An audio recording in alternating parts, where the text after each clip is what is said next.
Morlovia arrives in the seasonal summons and has new heroes. So what I'm going to do is I'm going to speak about the legendaries in one video, and I'll speak about the other epic and rare in a separate one, so there's not too much of crowding. So let's start with, okay, we start with Matilda. She showed up. Very cute, amazing graphics, amazing. So Matilda is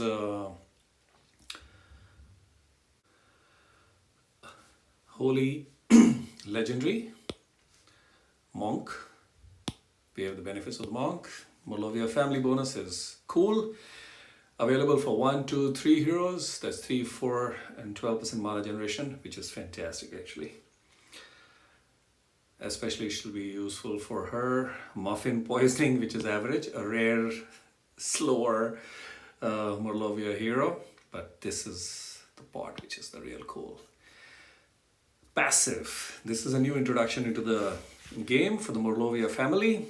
They steal buff.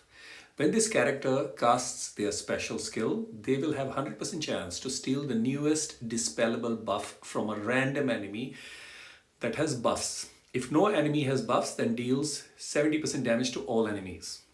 This is superb. And I think I've done a video of all these heroes, a raid video. Somebody had, I think 4 of them at 370. So she actually used this. There were no buffs that she could steal, so she actually whacked all. So I was wondering, where did the whack come from? So 70% damage to all she has done, and that's there in the specials that she fires. Wow, I love this stealing buff because Hatter, one of my favorite heroes in the game, is just an absolute fun to play. Going into the stats, 803, 809, 1446, all 3 are good. Damn good. Muffin poisoning, and she's average speed. So what does she do? All enemies receive 324 poison damage over 3 turns. So that's about 108 poison damage per turn. Summons a muffin fine for all enemies. Damages the enemy at 38% attack per turn. Absorbs healing of 35. So this is the regular find. We have seen each hit from the muffin find has the following effects. The target gets plus 50 increased damage, which is also seen. That really has its impact. So there is an attack up technically for damage from status ailments. So specific to status ailments for 3 turns. There is a 50% chance to refresh the duration of the status ailments with the least turns remaining. So this can be refreshed too. So yeah, she's not a direct damager unless there are no buffs. So then the 70% comes into play. Crazily amazing stats. So there is a huge tile damage also aspect that she brings to the play. Otherwise, this is, damage over time is not something which is available immediately, but the fines are there, and the fines also increase damage impact and they get refreshed. So there is a lot of damage over time aspect to Matilda at average speed. Current meta is super duper fast, and Morlovia fellows are known to be very fast. So maybe she might not get so much of an attention, but she has her use on the flank or even as a tank. But one has to see. She comes with ready-made stats, so with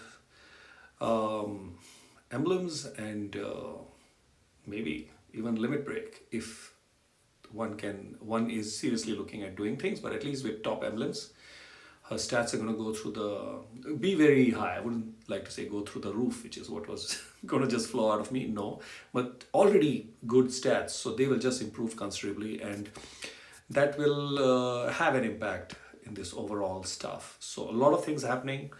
Morlovia heroes are damn good. Matilda's speed and damage over time reduces that value, but I wouldn't say that she's not good. I would say she's good. You get her, congrats. Let's move to the next fellow. I was gonna go to this guy. Alucard, fire hero, fire legendary hero, sorcerer. So He can mess around with the mana, and being very fast, as one can see over here, then he's going to mess around more often. This is the same, and this is also the same. Brilliant passive. Going down to the stats, 838 attack, 788 defense, 1411 health. All three are good for a very fast hero. When I look at the three stats, with the rationale of impact. Special is Vampiric Curse. Destroys all minions from the target and nearby enemies. Wow. That itself is a damage because the minions are destroyed, which means even if they are 100 or 200 health minions, that is damage. Deals 250 damage to the target and nearby enemies. So whatever the minion thing goes on to this at very fast speed, technically he's delivering between 300 to 325 damage to the target and nearby enemies. That's very high at 838. If there are no minions, then obviously it's just 250. So I don't want that argument to start coming into comments. I'm just saying that he gives that benefit. All allies recover 10% health for each destroyed minion. Now that is huge. Very fast, destroys the minions, gives damage, and recovers 10% health for each. I feel this might get nerfed to 5% for sure. Because if he's destroying, say, 9 minions, that'll be 90% freaking health. Oh gosh, this is a joke. All allies get +3 mana for each destroyed minion. So again, 9 minions, there'll be plus 27% mana. Wow. Okay, ideally, that'll not happen because this guy is very fast. Unless the tiles don't show up. Then he'll be whacking constantly. The attack bypasses defensive buffs. This includes even counterattack. My God, I mean, like, this fellow is an A+. I mean, I don't need to say anything beyond that. He's going to be taken, and he's going to make a great team. Because I remember not getting the fast speed costume of Jeffion, but I got the very fast speed, which is doing much more. Only the hit is a little less, but when I look at 250 damage with a 70 coming from here, that goes to 320, which is very close to what Jeffion does at fast. This guy does it at very fast. And plus is doing many things. Gets health, mana speed up, and bypasses defensive buffs, which includes counterattacks. Wow. Which means counterattack fellows, beware. Your whack is coming. I love this hero. And I have a special reason also. He was the last one to show up in my summons pulls. So I really like the fact that he's doing so many things. So excellent hero. Absolutely excellent. Doing many things. When I look at the card, messing around mana, speeding up mana, whacking and stealing buff, or stealing buff, then minion damage, health, mana speed up, and bypass. Whoa. Wow. Okay, let me go to Miriam and Midnight. While testing in beta, I really like this hero. And that raid video that I'll upload soon has some really cool, special animation. So, when the specials are fired, so it's really super. Ice, legendary hero, wizard, which means there is a jinx benefit, but I don't see any direct damage, except this one. So if jinx comes, the 70% has a higher impact. Average speed, so this will come in handy, being active for single hero, along with the mana bonus from the troops. This plus 3% will help. Stealing buff or damage is the same. Passive, let's go down to the stats. So 778 attack, 824 defense, and 1483 health. Clearly designed as a tank, so we are seeing more different color tanks coming, and I think this is where the logic of Exnol Ford mana add being reduced from 20 to 10, which we are requesting that if it can be improved to 15, that'll be cool. But Exnol Ford is being removed as a tank so that other colors can come in.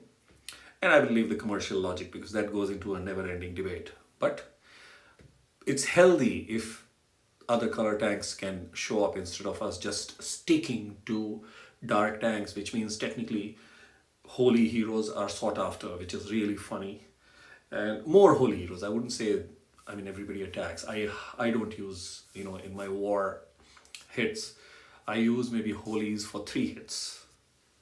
Some number of holy heroes, maybe 2 or 3. But the other 3 hits are completely different colors. So that is, of course, there. But having more different color tanks would be really cool. Let's go into the specials, which is Litter of Kittens, and that's what the animation shows when the special is fired. Summons a blue kitten minion for the caster and nearby allies. Blue kitten minion inherits 40 HP, which is like really beefy, and 20 attack from the caster. So 20 is a decent attack. I mean, Seth of Season 5 had 40-40. Minion recovers 15% health for its owner at the end of each turn. Now, this is super, super cool. I really enjoyed playing with M&M, as I fondly call. And I mean, I was able to really survive because Minion was beefing up, Minion was attacking and also recovering health. So we have a blue Hulda. The blue kitten minion lifts the newest cleansable status ailment from its owner and adds it to the hit target, which means transfers the ailment. So there is a Lady Loki aspect to it also through the minion. The caster and nearby allies get plus 45 attack and further 20% increase every time. So that's an attack up. There is a Black Knight angle to it also. The caster and nearby allies regenerate 672 boosted health over 4 turns. And this was the kicker, that there is already the minions are recovering 15% health, which means keeping them alive, and then this boosted health over 4 turns comes. I mean, and this fellow is average speed, doing so many things. Wow. Absolute sure shot at a flank that will protect the tank. Top hero. Very, very good quality top hero. Gives an attack up, beefs up through the minion. Minion is sizable and also wax. Then each minion is recovering health and then boosted health. Doing a lot. Top hero. Excellent hero. If you get, again, congratulations. Have fun. And if there are no buffs, he is a whacker too. We know the Season 5 70% wax. And, with a little minion, a little bit of emblems, this 778 is going to go up no matter what. So, the tile damage is also pretty decent. I think I have covered the 3 legendaries. Yep. So, poor fellows, the old Morlovia have been relegated to later. So I'm going to end this over here and do a separate video for Annabelle and Goopy, who are cool. Thanks for watching.